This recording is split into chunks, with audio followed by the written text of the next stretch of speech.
Morning. My name's Chris Vian. I'm the Chief Information Officer for the City and County of San Francisco. It's my pleasure to welcome you to this 311 Center and a very exciting launch this morning of the Twitter microblogging and social networking service with 311. You know, for as long as I've known Mayor Newsom, he's pushed me to do four things. He's asked me to use technology to be more innovative, to help technology to solve or at least address some of the problems we have in the city. He's also asked me to be more transparent, to give technology and services and data to San Franciscans so they can feel empowered and participate with the city in addressing some of the issues that we face. And lastly, he's charged me with being more accountable, making sure that we're using technology to understand whether we're actually achieving the goals and objectives that we set out to every time we design a new service to the citizens of San Francisco. So it's really an honor and a pleasure for me this morning to be here to talk about and launch this new two-way communication with the City and County of San Francisco through the 311 call center. I think, and you can correct me if I'm wrong, but I think we are the first city in the country, if not in the world, to actually combine this new two-way technology, communication technology, with a 311 call center as a new way to communicate directly and through mobile devices with the citizens of the City and County of San Francisco. It was a couple months ago when the mayor was at Twitter headquarters, and they were talking about the new and great things we could do with Twitter when he got a tweet with somebody asking him about a pothole in a neighborhood. And it was basically at that meeting that the Department of Technology came back and we started brainstorming about what can we use, how can we use this new medium to create better services. And we called our good friend Nancy Alfaro, who's head of the 311 call center, and over the last 2 months we've been working hand in glove to come up with a new solution that fits within some of the other projects we're doing around Facebook with our 210,000 fans, through our use of free and open source with Stimulus SF website, certainly with YouTube and other social networking tools. So it's really exciting for us to be here and officially launch what we've been working on for the last couple of months. And I'm going to turn it over to Gavin Newsom, the mayor of San Francisco, who has really the vision for how we can use technology in new and creative ways without costing a lot of money. And I want to emphasize that with this. This is a free, if not a low-cost solution to extending services out to the City and County of San Francisco. And we've excited a whole community of folks in the City and County of San Francisco to be participants and players with this, truly crowdsourcing a solution. So with that, Mayor Newsom. Thanks, Chris, and thank you all for taking the time to be here at our 311 call centers. You know, this call center is something we're very proud of. We took a number of years ago 2,300 telephone numbers and a disparate phone tree that most people had to navigate in order to get city services, and we aggregated into one number, 311, for all city services, now open 24 hours a day, 7 days a week, 365 days a year. It's available in 179 different languages. And so it's right that we're here not only to celebrate the success of this call center, but now to integrate the success of the private sector ingenuity and the entrepreneurial spirit that defines the best of San Francisco and one of San Francisco's own companies, and that is Twitter. We're very proud to have one of its co-founders, Biz Stone, here, who was kind enough to join us when we did a virtual town hall of sort, when I did a quick tour of their headquarters here in San Francisco. And as Chris said, this idea took shape. We had a number of people that I reached out to on my Twitter account where I asked them what questions I should ask Biz and his partner Evan during our tour. And one of the questions that came up was not a question to them, but a question to me about a pothole and their desire to see that that pothole was fixed. It immediately triggered a conversation with my staff right afterwards about the opportunity to integrate this technology, Twitter, into the governance of our city. In fact, Biz, I think one of the questions you and I were we asked, or I asked you, and we discussed during that town hall, was about how we can get Twitter to be involved in advancing, streamlining, and supporting the governance of cities, not just San Francisco, but around the country, and for that matter, around the world, and what ideas and components that they had advanced already. This seems to be a natural for us, and it seems to be an obvious one. We were already moving with Nancy Alfaro's support with a text messaging component that actually would have cost us hundreds of thousands of dollars so that people could text message potholes or issues associated with the governance of our city to 311, but we didn't have the money in this economic climate. And so now the discussion of Twitter in relationship to the budget, in relationship to the discussion we're already having about the use and utilization of text messaging, all came to the fore. And working with DT, Department of Technology, and Chris Veen, who had the expertise in the technical side of this, it brought us here today, officially, for this announcement. And this is the opportunity for people to do what increasingly it seems like everybody is doing. This is getting crazy, this Twitter. It was big a few months ago. Now it seems just absurd that every single human being on the planet, including some mayors that just started that are competing with me, like Cory Booker. Cory, I'm on to you.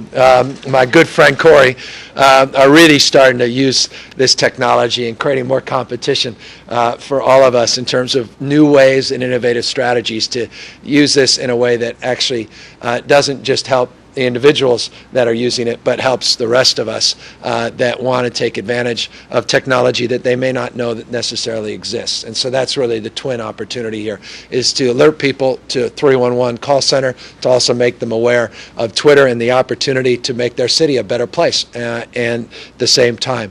It's as easy as this, and I mean literally as easy as this. I, as you all know, got to promote another reasonably local company, iPhone and Apple. I have an iPhone, and I am on Twitter pretty much every day, sometimes multiple times in the day. And all I do is just go to my function. I won't tell you where it is on my phone. It's simple, though, in case I lose it and someone then takes over my identity.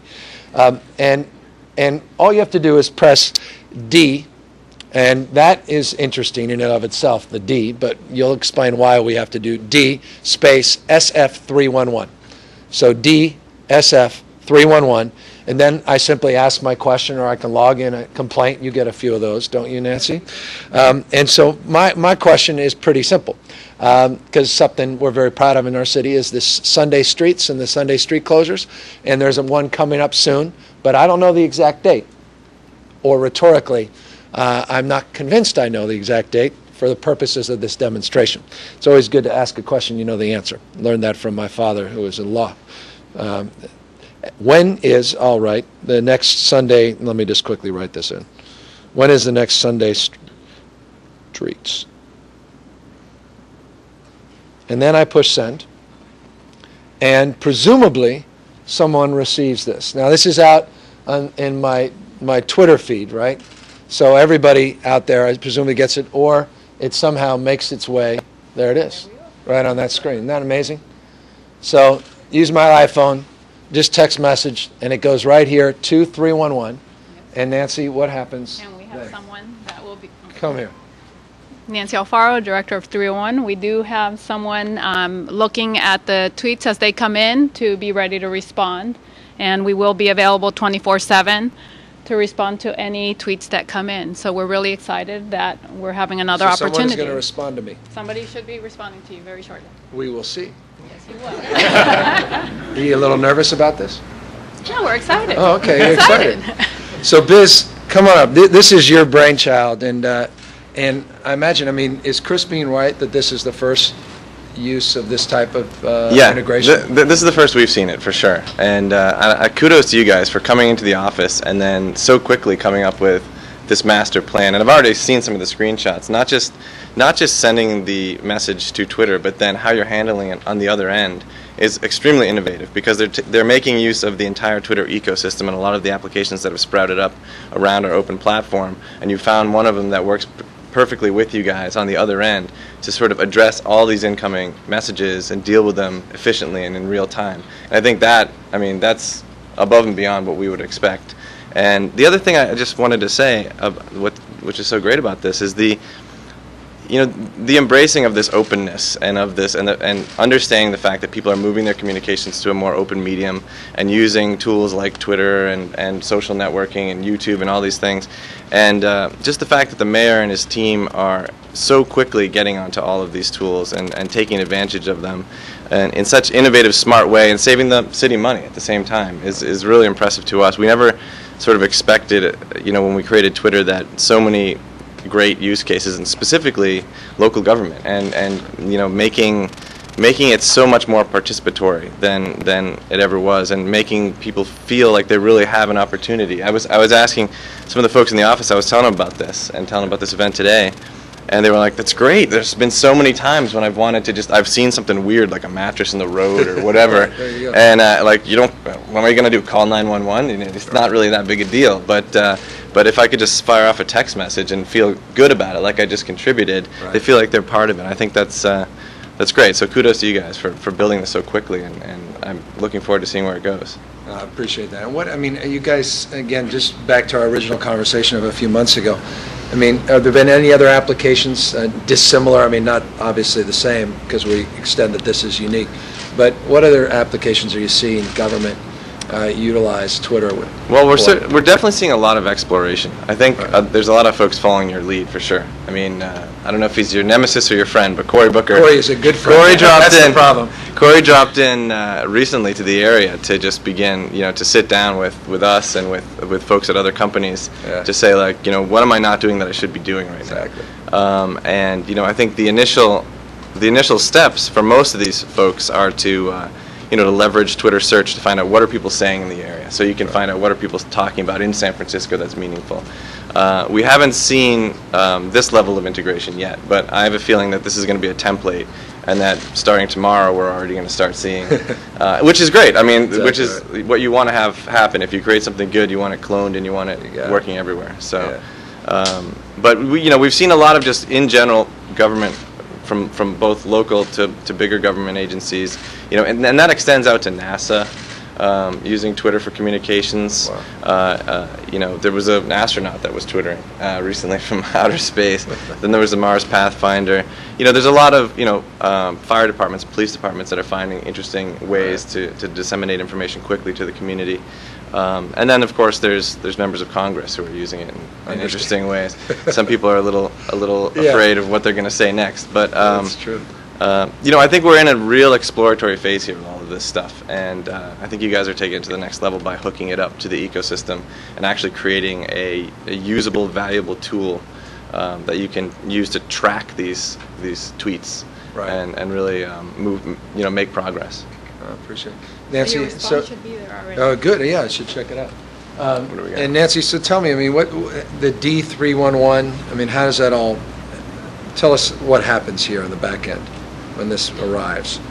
Right. It's a direct message that's sent to 311 so that we can then process the request and send it to the appropriate department if it's a service request that people are submitting, or if it's an informational type of request like the one that Mayor Newsom just did, he will then get the response, along with a link if it's appropriate to the question that was asked. What else about There you it? go. Yeah. Is it, there we are, the next level, perfect. And my Wi-Fi's a little slow. The next one, June 7th, 2009 in the Mission. All right. More information, visit our website. Ed Lee, how about that? What do you think? Pretty good, huh? It works. Chris, you want to? I think A few the more only things? other thing I'd like to add, Nancy, is that can we send pictures along with the tweets? Yeah, that's right.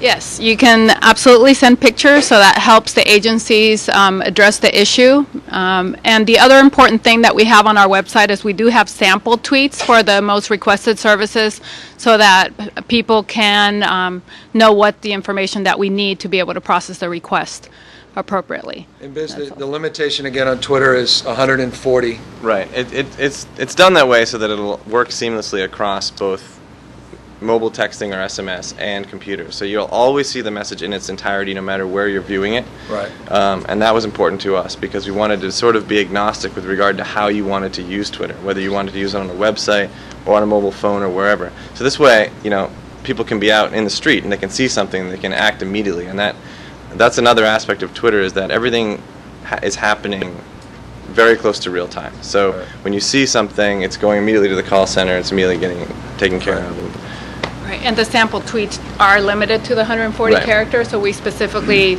tell you what it is that we need that can be accomplished within the 140 characters. And the other thing I'd like to say is we've been showing an iPhone today, and certainly it works very well on an iPhone, but it also works on a BlackBerry or a non-smartphone. You can still text using SMS, or as you said, you can use your computer. Not everybody has a cell phone, or not everybody has a smartphone, so you can just use your computer. And I would also add that if you are using your computer and you want to go to the SF.gov website, you will have an icon on the front that will walk you through step by step on how to register with Twitter in order to take advantage of the service. Follow. There it is, Follow. right there. It's amazing. I mean, just people watching us right now, Twitter right in. Luckily, they're not saying anything negative, but it's okay. Thank you.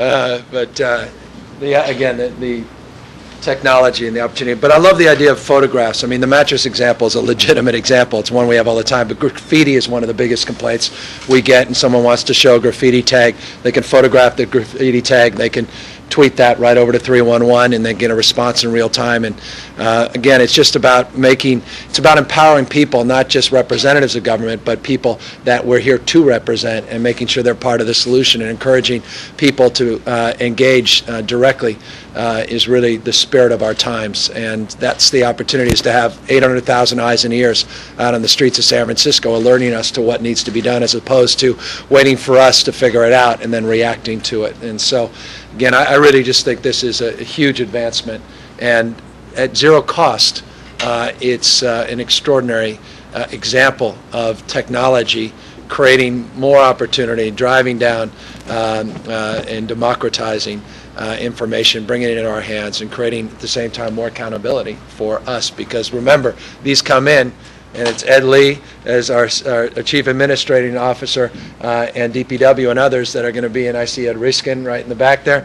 It's ultimately your job to make sure we respond to all of these in real time. I love what you're saying too about the fact that it's not about the technology, about the people. That's one of the driving sort of ethos we have at the company, is that we've built these simple tools, and what it's ultimately about really is not the triumph of technology, it's about the triumph of humanity. And that's what you guys are kind of putting on display for us. It's just like, look, we're taking what you guys made and we're doing something with it, and we're empowering people to do something with it. And that's all that we hope will happen sort of on a global level. Right. And we just need to keep working.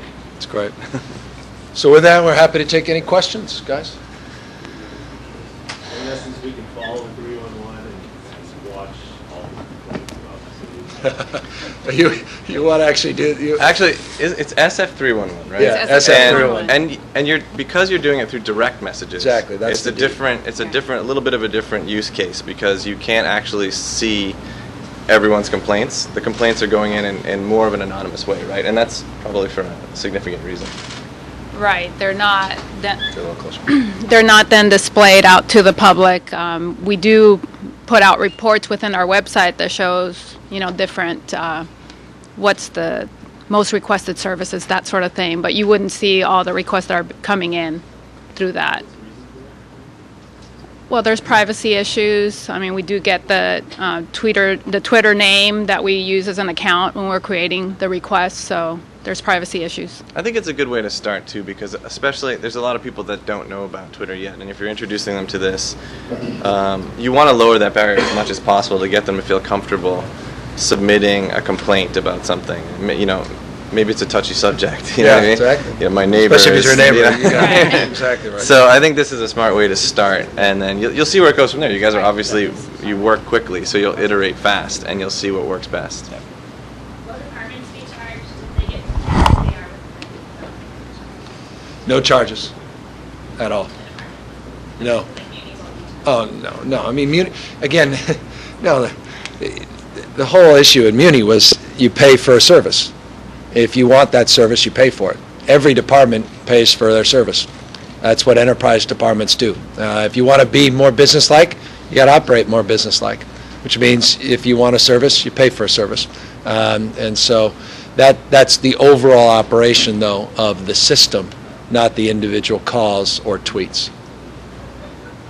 But you can have staff members taking in Yeah, and tell us how you're doing. You're able to do that within Right. existing staff. It would though be- ideally, you wanted more, but we're not in a budget Correct. year to do it. I wanted more people. I didn't get them, but yeah, it's the existing staff that will be. We will be assigning some staff that will be dedicated to the tweets that come in. In a perfect world, candidly, it becomes overwhelmingly difficult to get back to all of them, which means this was a huge success. And success has consequences, in this case, good and bad. The burden is on us then to find the resources to make sure we bolster it up. But that's a good kind of problem to have. And so I'm hopeful that she can't do it within her limited budget, because it means people are really taking advantage of this new technology and the new strategy. Include next best info. Yeah, what's... We do plan on pushing out information if we do get information from Muni as far as rescheduled type of events. If there's a closed street and there's a Muni reroute, we'll push out messages that way, but not. But Next Muni, you can go to our website to get Next Muni. You won't be able to do that by Twitter, right? No, not via Twitter, but you can already get it through SMS. You can program it to your phone. But I think the answer, in part to your question, is that we're not going to stop with just 311. This is a pilot, and we're starting with 311, but we certainly expect to take this with a little bit of experience, take it to other departments, and it could be that we'll do that with MTA, or we could do it with the Youth Commission. I mean, there are a number of really good examples that we will be working with to build out in the future. Any other questions, guys, on this topic? Yeah. Well, great. Perfect. Well, thank you all very much. And I'll answer your questions on somehow. Bo, let everybody go. So appreciate it. Thanks, Miss. All right, thank you. Thanks. It's fun. It's great. And it should be, we all know the outcome of the vote. They'll support putting this on the ballot. And we expect that to go forward in election next year. Yeah, you made some comments in the reported in the paper, kind of trying to let folks in the Senate. Not necessarily the best thing to do.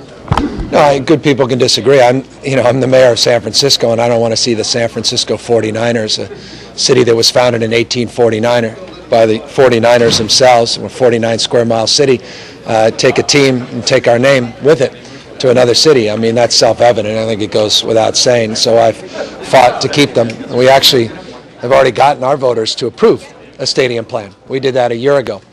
People seem to forget that. We already had our city council approve a deal on a 9-2 vote last year. People seem to forget that.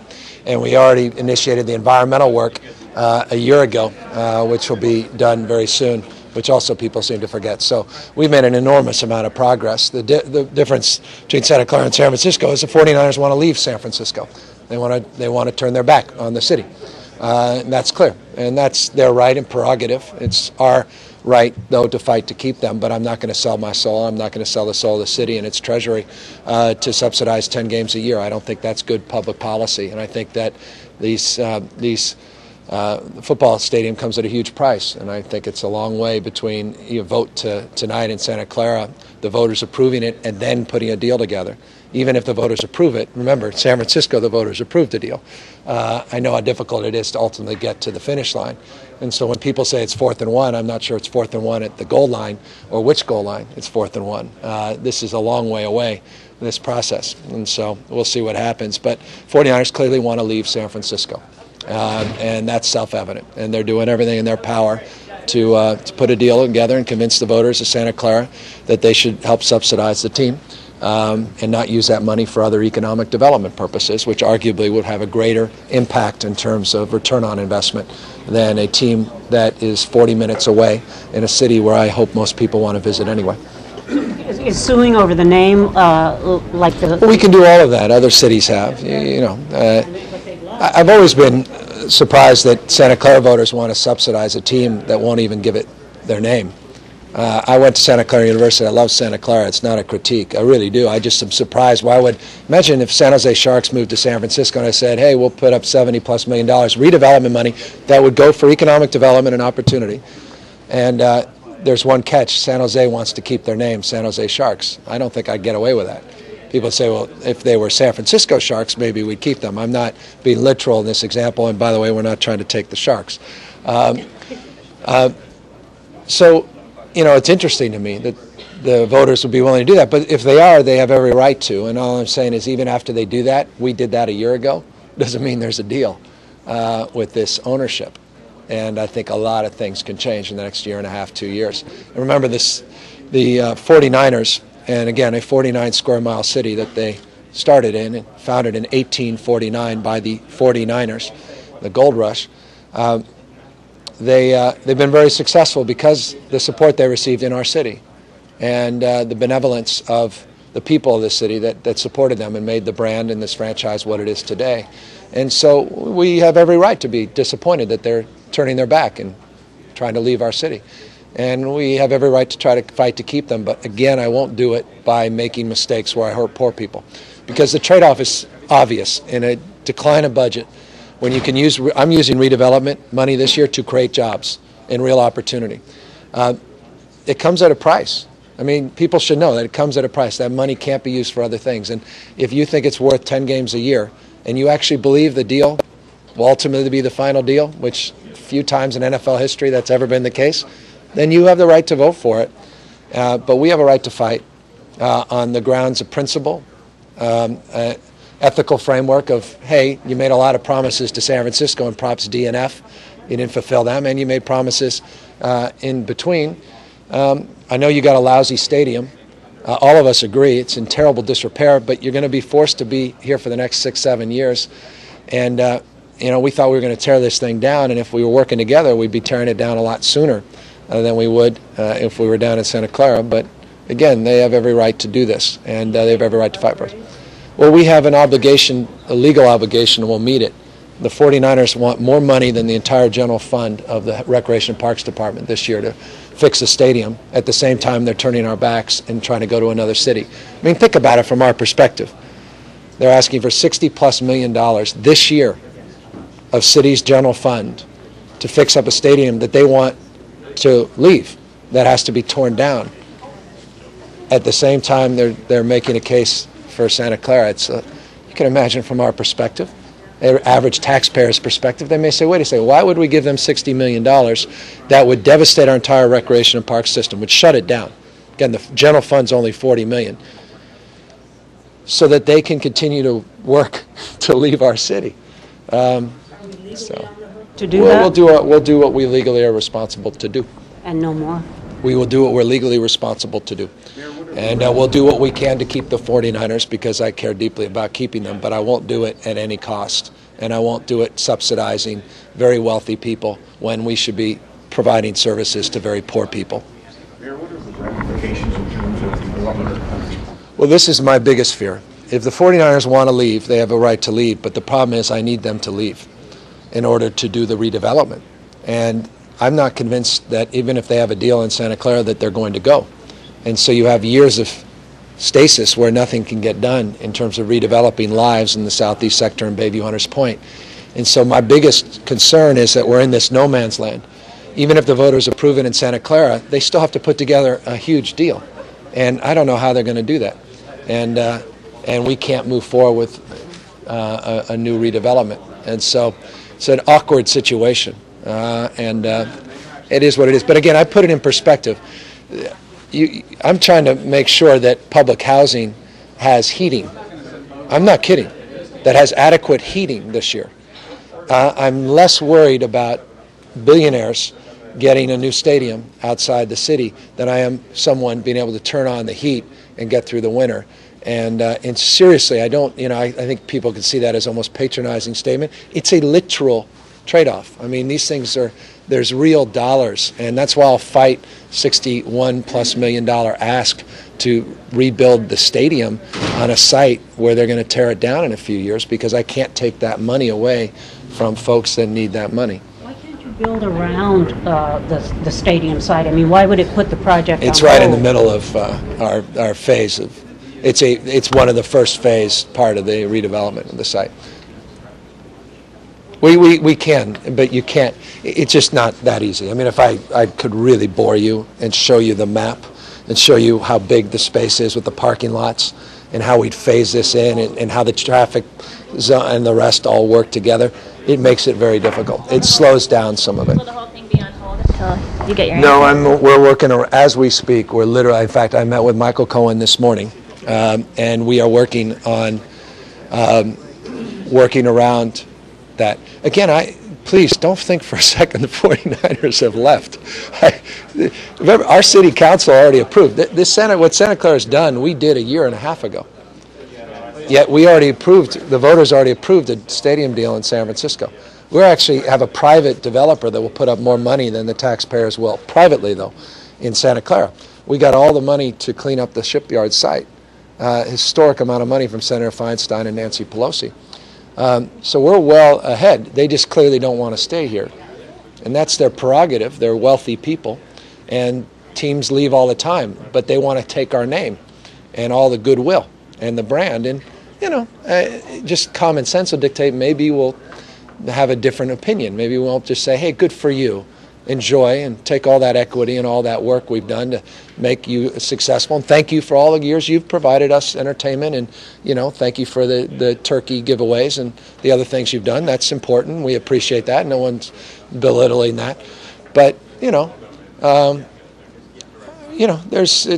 this city is not, unless Santa Clara wants to change its name to San Francisco. I still don't understand why Santa Clara wants to just keep the name San Francisco. Again, as a taxpayer, I don't get that. I really don't.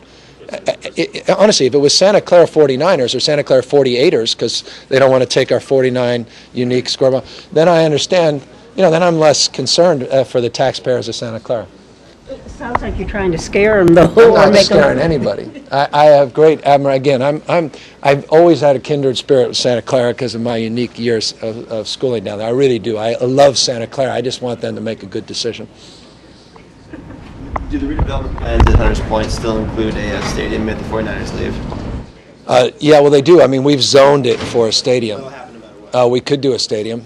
We still can do it. If the NFL is interested in an NFL franchise in San Francisco, we're the first city in 50 years to actually zone an area for a brand new stadium.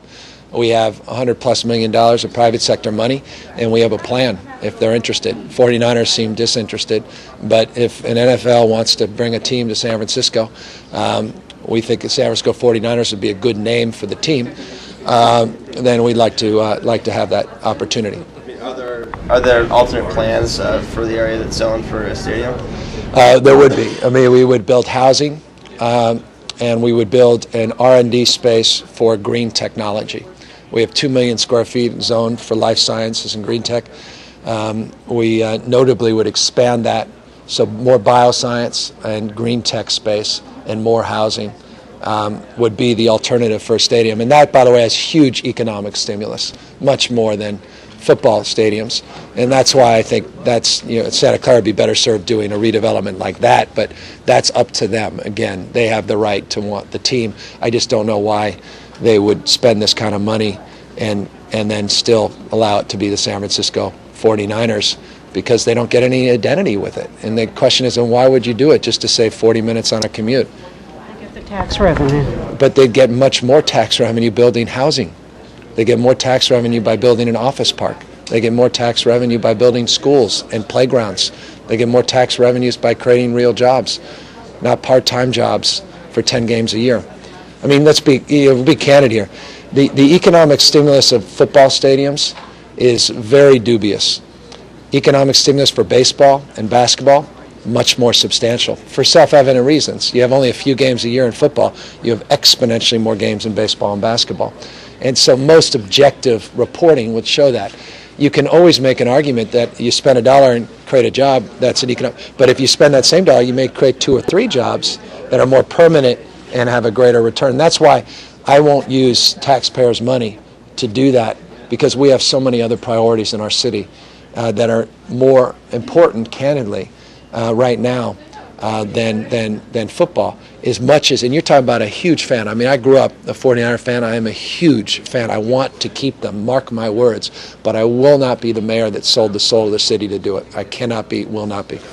Okay, we got to go. What does the NFL say? NFL just wants peace on the West Coast.